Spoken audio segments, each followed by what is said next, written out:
pourrait dire, tu râles pour une belle vie d'expat, hein, quand même, franchement, Laurence. Et donc j'ai travaillé pendant 4-5 ans chez McDo, en même temps que mes études, à partir de ma première.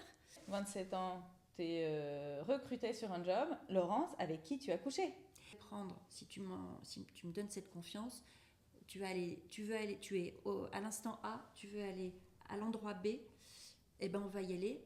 Mais après, le chemin, on va le construire ensemble.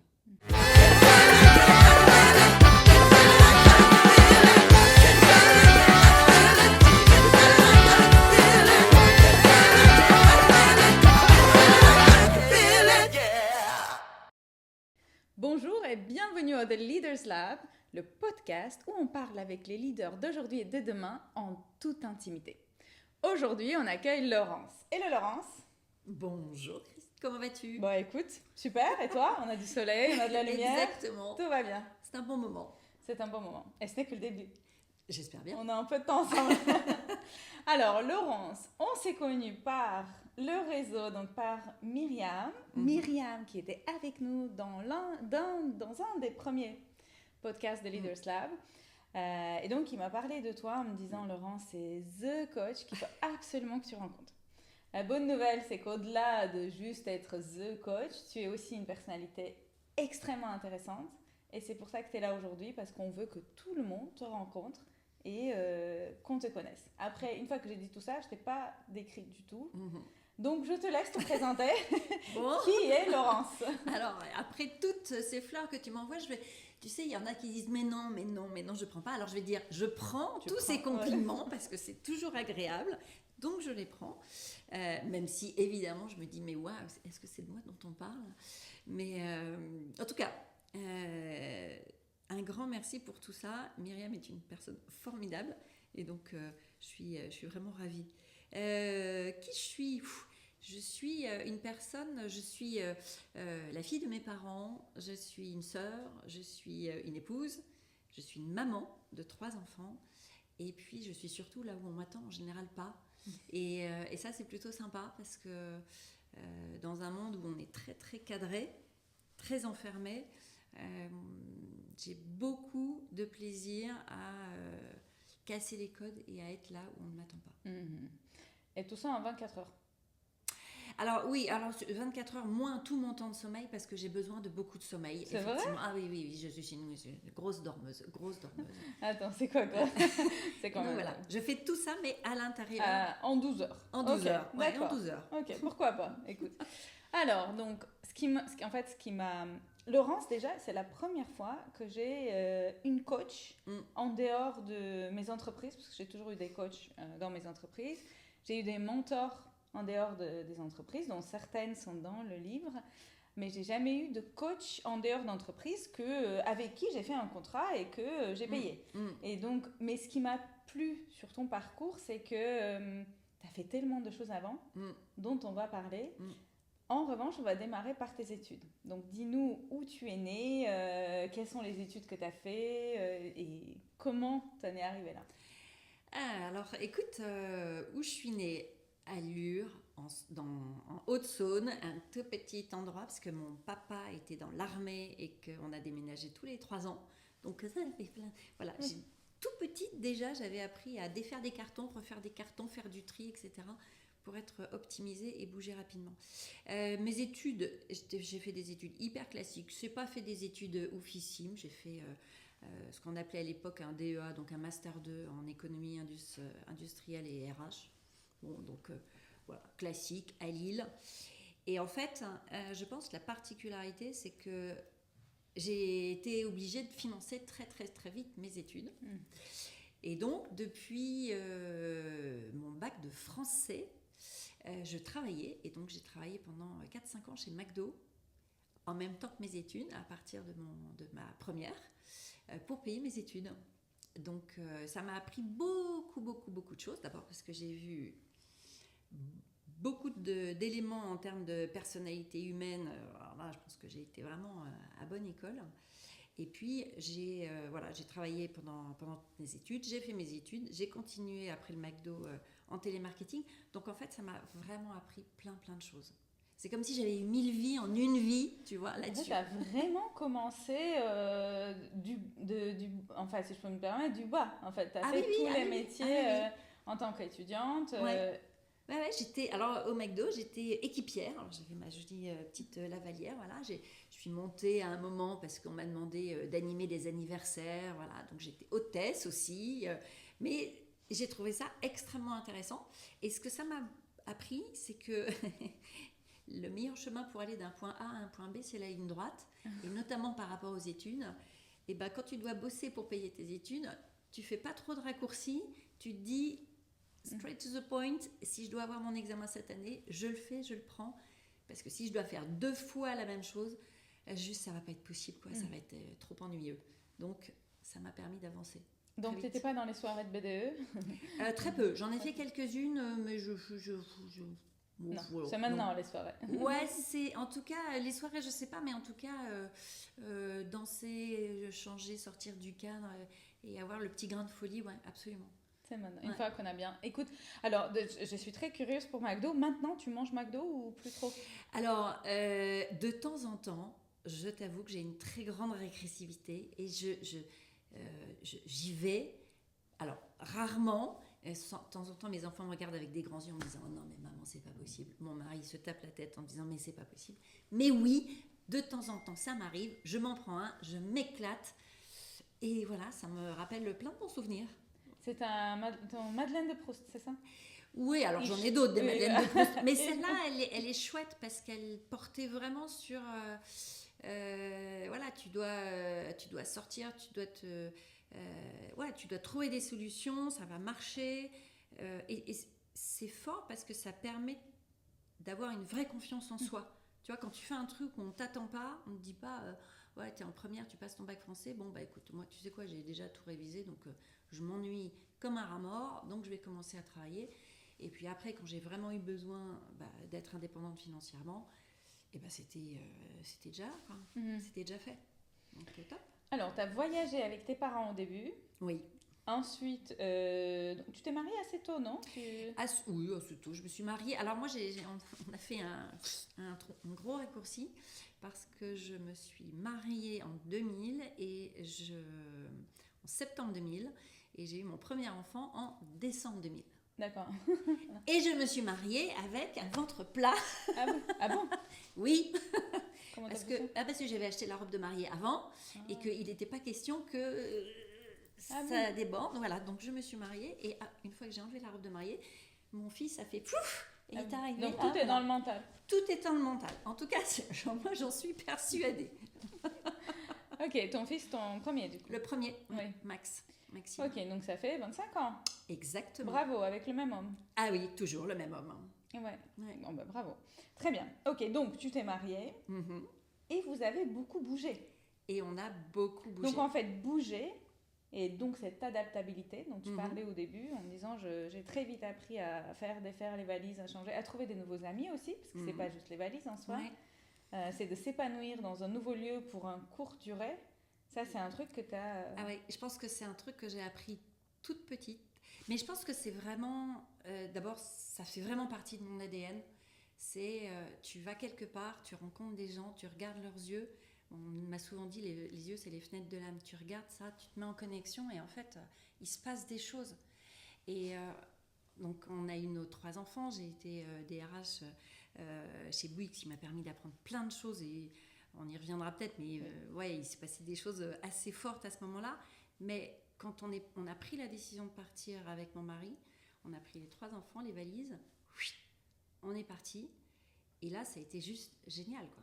Et les personnes que j'ai rencontrées dans toutes ces expatriations, j'ai encore des contacts avec.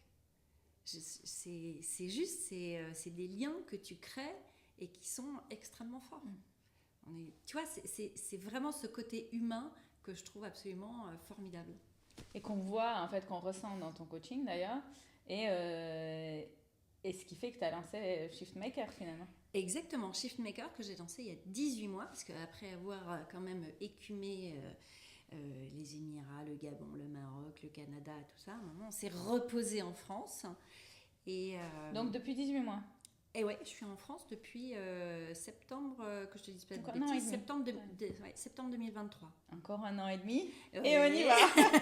Non, What's non, non, next? non, non, non, non, non. Là, on a dit que vraiment, on se posait. Et non, non, là, vraiment, on a dit qu'on se posait. En plus, comme on a des enfants qui peuvent être amenés à bouger, on se dit, bah, finalement, c'est nous qui nous posons. Et comme ça, on sera le point de chute pour que les enfants reviennent régulièrement et leur ancrage, en fait, quelque part. C'est pas très dur de revenir en France après tous ces voyages? Non. En fait, la première fois qu'on est rentré en France, ça a été difficile. Ça a été difficile parce que on avait donc fait 2 ans aux Émirats, 3-4 ans au Gabon. On est revenu à Nantes. Et Nantes est une ville superbe, mais on s'est vraiment confronté à des gens qui étaient très jaloux. Mais vraiment, moi, j'ai encore cette soirée en tête, une soirée où j'arrivais et donc je reprenais contact. Moi, j'étais quand même un peu loin de toute cette administrative française. Et on m'a dit, non mais toi, t'as vécu ta belle vie d'expat, maintenant tu galères un peu, c'est normal. Je t'assure que quand t'es dans un dîner invité et qu'on te dit ça, tu te dis, ah ouais, ben... Tu sais quoi, je vais garder la phrase, mais alors toi, je pense que je vais t'effacer de ma bande passante parce que j'ai rien à faire avec toi, quoi. Tu vois, la jalousie qu'il peut y avoir parfois, c'est assez difficile. Ouais. Et on est reparti d'ailleurs, très très vite, on est reparti au Maroc. Mais là, quand on est rentré... Pour revivre la belle vie d'expat, tant qu'on y est... Oui, alors la belle vie d'expat, ça a beaucoup de bons côtés, mais c'est une vraie vie. De toute façon, la vie elle est belle parce qu'on a décidé de faire en sorte qu'elle soit belle. Si tu peux être dans le meilleur endroit de la Terre, si tu as décidé que ce soit un truc pourri, ce sera un truc pourri. Voilà. Si tu as envie de rencontrer des gens, de profiter, que tu sois à Marseille, à Paris, à Marrakech, à Tanger, à Rabat, à Dubaï, je sais que tu connais Dubaï, à Libreville, c'est pareil. À Montréal aussi, tu trouveras du bien et tu trouveras du mauvais partout. La question, c'est avec quoi tu veux faire ta journée et avec quoi tu veux faire ta vie. Alors c'est marrant parce que on en parlait justement de Dubaï il y a 2-3 jours. Tu disais, on a passé 2 mois, je crois que tu as dit, dans un hôtel. 3 mois au Kempinski. Avec 3 enfants. 3 mois au Kempinski d'Ajman avec 3 enfants dans la rentrée des classes. Alors c'est un super hôtel, c'était top. Vraiment, on avait des conditions... Ben voilà, on était pendant 3 mois dans un hôtel super classe. Mais je peux t'assurer qu'avec 3 enfants qui font leur rentrée pour la première fois dans un pays étranger avec ma pitchoune Swan qui est en première année de maternelle, avec Arthur qui commence à primaire et Maxime qui est pareil en primaire aussi, à l'hôtel, dans 2 chambres. C'est pas simple à gérer. Ah oui. Et on avait très très très très très envie d'entrer dans notre maison et en fait d'avoir voilà, de prendre notre vie, de faire notre vie, quoi. Parce que quand tu es à l'hôtel, c'est magnifique, c'est génial, mais c'est juste... Enfin, il y en a qui aiment. Hein, t'es pas à la maison. C'est pas la maison. Pas chez toi. T'es pas chez toi. Tu peux pas mettre en place un cadre, une routine, quelque chose qui va faire que, tu sais, tu peux te déposer. Parce que tu vis plein de choses à l'extérieur, mais t'as pas cet espace, cette bulle de protection quelque part qui fait que... Ok, là, on se pose. Tu vois. Intéressant, ouais. Alors, c'est marrant parce que là, on pourrait dire, tu râles pour une belle vie d'expat, hein, quand même, oui, franchement, Laurence. Oui, j'adore râler. Néanmoins, comment tu préserves là, dans ces moments-là, déjà ton couple, et une certaine... là, t'es full dans ta vie perso. Ouais. Pas de vie pro, en fait. Ouais. Tu n'as pas travaillé tout ce temps. Alors, oui et non. Alors, ça me fait penser à une anecdote de mes enfants qui m'a fait mourir de rire, jaune au début, mais que je trouve géniale. Il y a une phrase de Confucius qui dit si tu choisis un travail que tu aimes et tu ne travailleras pas un seul jour de ta vie. Mm-hmm. Il se trouve que je fais un travail que j'adore, mais vraiment que j'adore. j'adore mon métier, j'adore échanger avec les gens, les individus, les groupes, les entreprises. J'adore ça. Et les emmener à trouver des solutions qu'on construit, tout ça, vraiment, c'est mon kiff. Donc, en fait, pendant très longtemps à l'école, quand les enfants devaient écrire, tu sais, sur la petite fiche scolaire, que fait ton papa, que fait ta maman, pour le papa, c'était facile. On disait, voilà, il a tel job, il est directeur financier. Et alors, pour moi, maman, elle ne travaille pas. Je dis, quand même, les enfants, vous êtes gonflés. Mais je bosse, vous voyez, je bosse. Là, regarde, là, j'ai fait ça, là, j'ai fait ça. Mais non, mais maman, tu nous as toujours dit, si tu fais un travail que tu aimes, jamais tu travailles. C'est de ta faute, Laurence, aussi. Mais en fait, si, je t'assure, je travaille quand même. Et pour revenir sur ta question de l'expatriation, c'est vraiment un point qui est très important. Il y a un coach avec qui je travaille aussi, Thierry, qui travaille vraiment spécifiquement là-dessus, que j'ai rencontré notamment quand on était au Gabon. Et il y a un point qui est vraiment essentiel, et souvent les entreprises oublient de le dire au démarrage d'un parcours d'expat. Tes 6 premiers mois dans un pays, les 6 premiers mois et les 6 derniers mois, effectivement, c'est très compliqué de travailler quand on est la partie qui accompagne. Parce que tu dois, en tout cas c'est comme ça que moi je le vois, tu es la courroie d'ajustement, tu es la personne qui va faire que les enfants se sentent bien, qu'ils ont les activités qui sont ok, que tout est ok, que ton conjoint quand il rentre à la maison, il se sente bien. C'est toi quelque part qui va être en charge de créer cette bulle, parce qu'une fois que la bulle est créée, c'est bon, après tu fais ce que tu veux. Mais tu dois créer la bulle, et puis en changement d'expat, tu dois aussi faire en sorte que la bulle, elle se transforme, que tout le monde accepte et soit content, motivé de changer de pays, et donc de quitter cette bulle et de nouveau de quitter les amis pour en refaire d'autres. Et ça, c'est hyper important. C'est un job qui est essentiel, mais que j'adore. Donc, en fait, c'est marrant ce que tu décris, c'est donc un couple ou une famille, c'est une entreprise.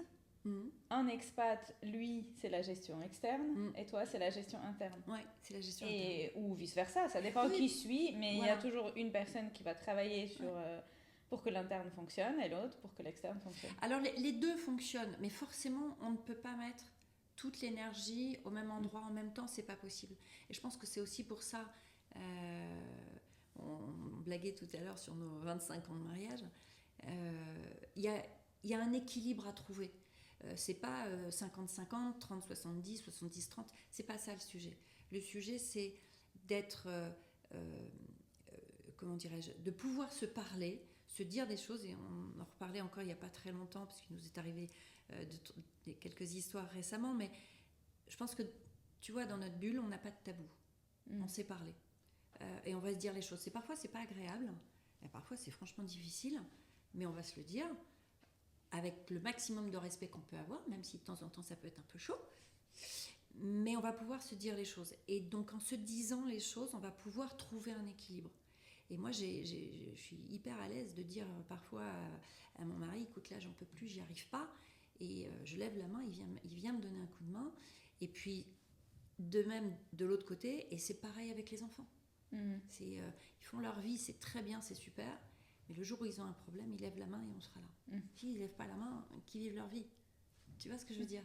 Et ça, cet équilibre-là, je pense que c'est un équilibre qui est propre à chacun, mais c'est extra quand tu le trouves. Oui, et que tu travailles tout le temps. Et que tu travailles en permanence, parce que c'est une question d'écoute, c'est une question d'entendre, c'est une question d'écouter ce qui se dit et ce qui ne se dit pas. Tout ce qu'il y a dans les blancs, parfois, dans la pudeur qu'on ne dit pas. Et cette pudeur-là, elle s'écoute aussi, elle s'entend. Ouais, mais bon, ça, c'est parce que tu es une coach. Hein. Je sais pas, peut-être. Mais en tout cas, je pense que ça fait partie de moi. Non, mais c'est intéressant. Écoute, j'avoue, ton histoire de Nantes, ça me surprend et pas en même temps. Ça me surprend pas, mais ça me choque toujours autant. Je me pose, donc on shift un peu de nos conversations de la préparation. Je me pose la question si ton mari a eu autant de jalousie, et on parlera par la suite des haters, parce qu'on en a parlé un peu. Est-ce que lui, il a eu le droit à ce genre de jolies phrases, ou si tu as, sans aucune généralisation, tu as le sentiment que toi, tu as eu plus le droit, ou est-ce que peut-être parce que tu es plus sensible ou Alors, d'abord, ce serait à lui d'en parler, il en parlerait le mieux. Je pense qu'il a eu son lot de haters et de gens qui ont bien savonné la planche, mais je pense qu'on l'a tous. Après, c'est aussi une façon de choix. C'est un choix que l'on porte, de dire est-ce que je porte mon attention, est-ce que je considère que ça c'est important et donc ça va venir me coller un peu et rester dans ma tête, ou tu sais quoi, basta così, quoi. On passe à autre chose. Et je pense que c'est quelque chose qu'il a vécu, que j'ai vécu, et encore une fois tout le monde le vit, mais on va plus ou moins y attacher de l'importance. Et je pense qu'il a une très grande qualité, enfin, plein de grandes qualités, mais notamment celle d'avoir une générosité incroyable et de ne garder que ce qui va être intéressant et important pour lui. Le reste. Que ce qui est positif. Okay. Voilà. Moi, je trouve ça plutôt chouette. Moi, je dis à partir du moment où tu as des haters, ça veut dire qu'il y a un truc que tu as bien fait. Parce que s'ils sont jaloux, c'est que tu as réussi quelque part. Exactement. Tu vois, c'est très bien parce que c'est exactement ça. C'est de se dire, en fait, s'il se passe quelque chose, c'est pas binaire, c'est pas noir et blanc. Tu vois, c'est qu'il y a forcément une autre façon de regarder les choses, une autre façon d'être. Et c'est ça que je trouve génial, en fait. C'est notre versatilité, notre capacité à changer, et à avoir une situation, et tu peux l'avoir de plein de manières différentes. Moi, voilà, j'aime bien regarder ça de façon différente. Ok, alors je vais quand même revenir sur l'anecdote dont on a parlé tout à l'heure, et après on fermera le sujet de jalousie ou de haters ou whatever. Donc, tu as toujours été dans l'humain, ça t'intéresse l'humain. Donc, tu as démarré un RH. Oui. Tu peux nous raconter, s'il te plaît, cette belle expérience chez Bouygues, qui est visiblement très positive en plus, mais que nous, elle a été passionnante. Alors, bon, tu me connais un peu, moi je suis une femme, j'aime bien avoir des mots forts parce que je considère que c'est comme ça que je vis ma vie, forte. Denis Némon, DRH, me recrute avec une autre personne qui a fait partie du recrutement et avec qui j'ai toujours des contacts tu vois, depuis plus de 25 ans, Isabelle Dubois. Deux personnes qui ont été très très fortes pour moi dans mon démarrage de carrière parce qu'ils m'ont fait confiance. Ils m'ont recrutée, j'étais enceinte de quasiment 7 mois. Enfin, je veux dire, jeune, femme, enceinte, waouh! Tu te dis, mais t'es pas pour autant plus bête. Non, mais juste bien sûr, mais c'est ça qui est génial, c'est de se dire, mais ouais, ils ont dû voir quelque chose quand même. Mais moi, je dis, vous êtes sûr, vous voulez me recruter parce que je suis enceinte, je vais partir en congé maternité. Oui. Et donc ils me confient. Ce qui était, on doit le dire, c'était il y a 20 ans. Hein. Oui, 25 ans. Il y a 25 ans, c'était rare. Aujourd'hui, ça semble normal. Aujourd'hui, il y a 25 ans, c'était... Il y a 25 ans. Moi, je me disais, mais waouh! Ouais. Et puis, pour moi, Bouygues, c'est quand même la grande maison. Ah bah oui, quand même. Alors, Bouygues Construction, bâtiment, Île-de-France, parce que c'est une énorme galaxie, mais waouh, tu vois, je rentrais à Challenger, je me dis, mais je bosse là. Moi, j'avais pas fait des études oufissimes, j'ai fait un Master 2, mais j'ai pas fait un grand nom d'études, tu vois. Bref, donc, Denis Némon, Isabelle Wetterwald, enfin, Dubois qui me font confiance, je m'occupe des talents, et en fait très vite, et j'ai vraiment quelqu'un m'a parlé récemment justement des difficultés et des effets pervers des quotas positifs. Tu sais quoi, peut-être que j'étais dans un quota positif, et quoi, je m'en moque, et pourquoi pas, et je m'en moque parce que ça m'a donné une opportunité de dingue. En fait, moi, à chaque fois qu'on m'a proposé des challenges et des responsabilités, j'ai toujours dit oui. Et ça, c'est un truc pareil, mon mari me le dit tout le temps, il me dit, dis oui, tu réfléchiras après. Voilà, tu dis oui, tu réfléchis après. Et en fait, j'ai dit oui, et je me suis retrouvée très très vite avec des responsabilités parce que des RH, on m'a demandé de travailler en parallèle de tout ça avec un des directeurs généraux adjoints de l'époque, René Jacot, sur un énorme projet de transformation d'entreprise qui s'appelait Vision et Performance, où il fallait animer 4000 cadres. Et j'avais 27 ans. Tu vois ?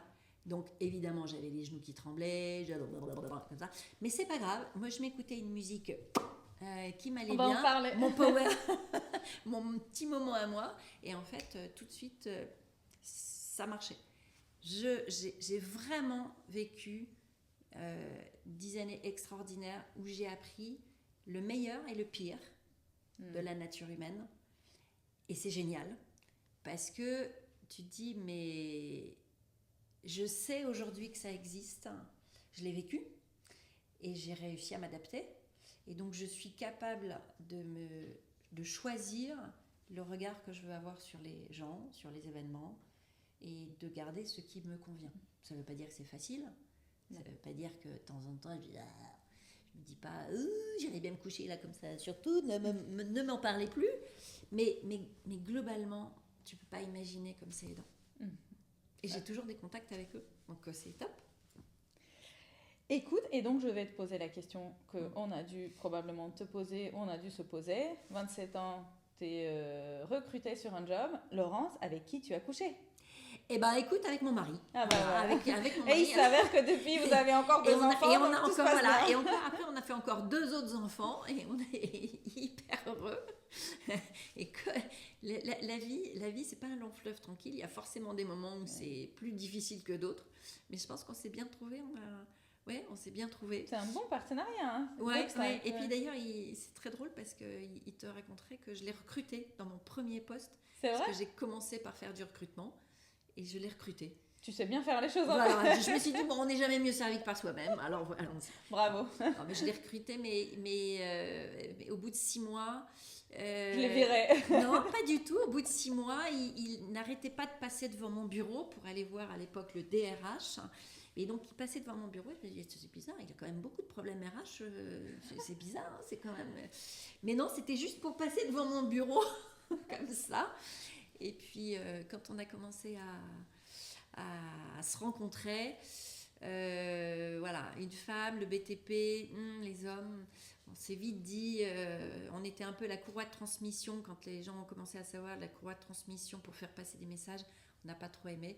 Et c'est à ce moment-là que Denis m'a aspiré chez Bouygues, et donc ça a été parfait. Très bien, tout est bien dans le timing. Ok, écoute, il y a un million de sujets évidemment dont on n'a pas encore parlé. Cela dit, je voulais quand même qu'on parle un peu de Shiftmakers, donc, que tu as créé à 18 mois. Oui. C'est un métier de coach. Alors, on a quand même souvent le sentiment qu'une fois que tu as eu, je sais pas, 25 ans de carrière et qu'entre guillemets tu t'ennuies, tu deviens coach. C'est quand même je suis désolée, mais je te ramène dans les caricatures, mais c'est quand même souvent pas forcément hyper positif quand on parle de coach. Or, ça devrait l'être. Oui. Et donc, 2 questions là-dessus. Quelle est ta vision, en gros, pour cette belle caricature? Oui. Et comment est-ce que tu gagnes vraiment ta vie en tant que coach? Parce qu'en fait, l'impression qu'on a, c'est... en coach, tu t'amuses, hein, tu ne gagnes pas forcément ta vie, tu vois. Aujourd'hui, je vais te donner 2 chiffres qui pour moi éclairent vraiment le sujet. Premier chiffre, et qui sont issus de la Fédération internationale de coaching. 82%, c'est le nombre d'entreprises de coachs qui se cassent la figure au bout de 2 ans. C'est étonnant parce que 2 ans, c'est exactement peu ou prou le montant des allocations chômage. Et 17 000 euros, c'est le salaire moyen des coachs. D'accord ? Par an. Par an. Parce que par mois, ça serait pas mal. Par mois, ce serait pas mal. Mais ça, c'est en moyenne. Mais on est bien d'accord que ça, ce sont des moyennes. Donc, tu as des gens qui ne gagnent pas du tout leur vie avec le coaching et tu as des gens qui gagnent leur vie avec le coaching. Les gens qui pensent que, voilà, ils sont formés et ils vont devenir coach et ils vont bien gagner leur vie, c'est possible. Hein. Mais moi, j'ai la conviction qu'il faut quand même beaucoup travailler et il faut surtout avoir des compétences autres que celles simplement du coaching, parce que tu dois aller chercher tes clients, tu dois discuter, tu dois être capable de générer une valeur qui n'est pas que celle du coaching, même si j'adore être coach. Moi, je ne suis pas que coach. Et d'ailleurs, comment dirais-je ? Non, je vais le formuler autrement. Je me sens totalement coach, mais dans une définition du coaching qui me permet de dire, ok, je vais prendre, si tu me donnes cette confiance, tu es à l'instant A, tu veux aller à l'endroit B, eh ben on va y aller. Mais après, le chemin, on va le construire ensemble.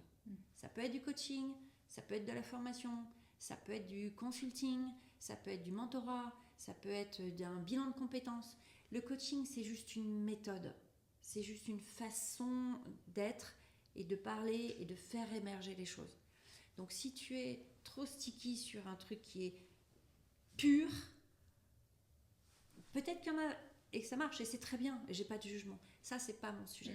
Moi, mon sujet, c'est d'accompagner les gens et les équipes dans des transformations.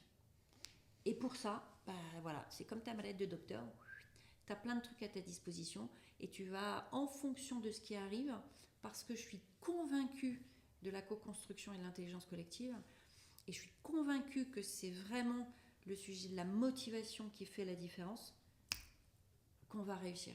Et tout le reste, pour moi, c'est la littérature en barre.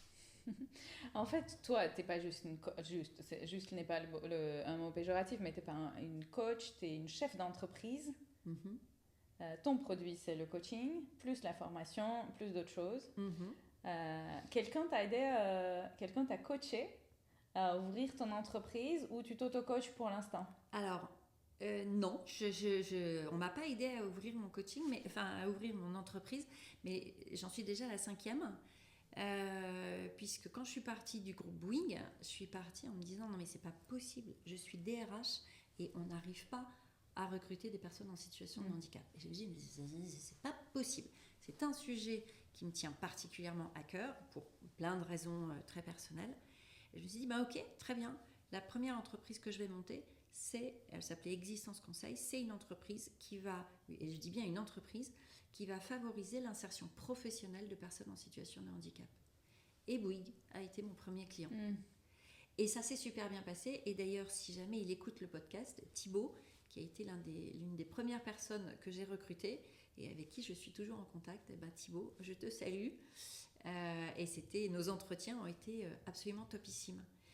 Mais c'est une conviction. Après, c'est aussi beaucoup de bon sens pratique. Quelqu'un m'a dit un jour du BSP, du bon sens pratique ou du bon sens paysan. Tu rencontres l'objectif, c'est d'avoir un produit qui va répondre à un besoin. Si ton produit répond à un besoin, il n'y a pas de problème. Tu vas discuter avec les gens, tu discutes avec les entreprises, tu écoutes leurs attentes, leurs besoins et tu vas pouvoir répondre à leurs besoins. Après, ça fait vraiment partie de mon ADN. Alors, j'ai peut-être une facilité pour le faire. J'ai monté cette première entreprise en France que j'ai revendue quand on est parti à Dubaï. Je ne veux pas y arriver, 3 petits Dubaï, là, j'y arrivais pas. Enfin, je pensais que j'y arrivais pas. Aujourd'hui, si je devais le refaire, je la revendrais pas, cette entreprise. Ah oui ? Ouais. Je la garderais et je continuerai à la faire évoluer. Mais j'ai remonté une entreprise au Gabon qui a été extraordinaire, que j'ai revendue. On était plusieurs personnes dans l'entreprise. J'ai monté une entreprise au Maroc pour pouvoir travailler. J'ai travaillé au Québec. Et donc, tu vois, c'est assez intuitif pour répondre en fait aux attentes et aux besoins des gens. En fait, c'est dans ta... Alors, les deux, finalement, tu les incarnes, en fait, une entrepreneuse avec plusieurs entreprises maintenant, et puis une coach, et les deux, c'est toi. Donc, entre guillemets, tout semble simple pour toi, en tout cas quand on regarde même si je sais très bien que c'est beaucoup de travail. Encore une fois, parce qu'on travaille ensemble, je vois bien la quantité de travail que tu fais. Mais du coup, je reprends la phrase de tes enfants. En fait, tu bosses pas, tu fais que t'amuser, Laurence. C'est ça, sûrement. C'est simple. Alors, en même temps, je peux te dire que mes enfants, les premiers, et mon mari, de temps en temps, me disent mais Laurence, tu devrais t'asseoir là parce que tu travailles trop. Alors, tu travailles debout, Laurence. Voilà, alors je travaille aussi debout, mais souvent ils me disent mais maman elle est où? Ah ben maman elle est dans son bureau. Mais je travaille pas, je lis, je me renseigne, je regarde, je découvre, tu vois. Je vois. Je travaille, mais autrement. À ta façon. Et tu aimes ce travail. Oui. Écoute, 3 dernières questions. La première qui est une question mais plutôt une mise en lumière parce que je lis beaucoup de livres, comme tu sais, mais il y a un sujet dont tu parles beaucoup qui, du coup, depuis, est devenu une passion. Et donc, j'ai commencé à lire beaucoup sur le sujet. L'intelligence motivationnelle. sur lequel tu écris. Où est-ce qu'on peut lire tout ce que tu as écrit dessus? Et peut-être qu'un jour, tu finiras par faire un PhD là-dessus. Alors oui, peut-être que je reprendrai celui que j'avais commencé à Dubaï et que j'ai dû arrêter parce qu'on repartait à Libreville. Mais écoute, oui, moi, l'intelligence motivationnelle, ça m'a fait un gros waouh, mais vraiment. Quand je me suis formée au coaching, j'ai eu un petit passage de l'intelligence motivationnelle. On dit intelligence motivationnelle ou théorie du renversement, selon que tu regardes entreprise ou académie, en fait. Et donc, Alain Curol, à l'époque, n'avait pas la licence pour faire la totalité du produit. Donc, il nous avait donné un petit morceau et je me suis dit, mais waouh, en fait, je trouve ça génial. Et je me suis dit, mais dès que je peux, je vais creuser parce que je sens que ça, c'est important. Et j'ai eu la possibilité de creuser en 2014 et en 2019, j'ai rencontré Michael Apter. J'ai présenté un papier de recherche à Las Vegas. Et en fait, je trouve ça tellement génial que j'ai représenté un autre papier en 2021, à chaque fois sur des congrès internationaux en 2024.